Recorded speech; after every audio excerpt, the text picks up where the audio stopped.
waggaa tokkoof obbolummaan turree jaalala eegalleem. Nami aanjiru jaalala namni hoggaa wal jaallate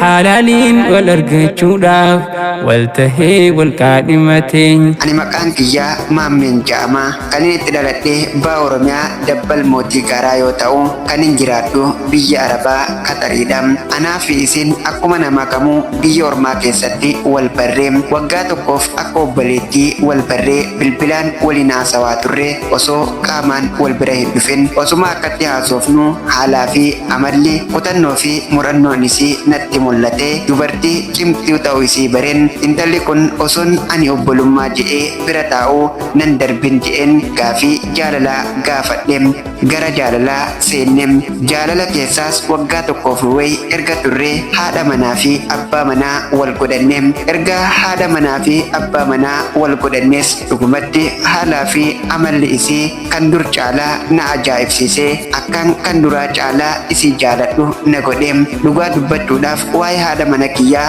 ibsuudhaaf jechan dhabam walitti dhiheenyi kiyyaa fi kan isii keessatti haalaa fi amala qabeettii intala safuu fi kabaja qabdu taatee xiyya ta'uu isitti baay'ee takkan gammadeem dur ijoollee dirree mootii jaalalaa gaafa ja'an TV fi raadiyoo sirba keessattiin dhagahaa ture garuu amma anis mootii jaalalaa ta'uu isaanii ragaa beefin jira kabajaa fi jaalalli ulfinni hunda caalaa ijoollee dirree biraa akka jiru amanam garuu kana kan na amansiise haadha mana kiyyaa Faayoo Bayaanidha asumaan haadha mana kiyyaa kabajamtuu fi jaalatamtuu hunda caaltuu durbaa baga rabbiin jala bultii Iidal Fitrii Iida Soomanaatiin sige jechuun barbaadam. تقبل الله منا ومنكم عيد مبارك علينا وعليكم تقبل الله منا ومنكم عيد مبارك علينا وعليكم.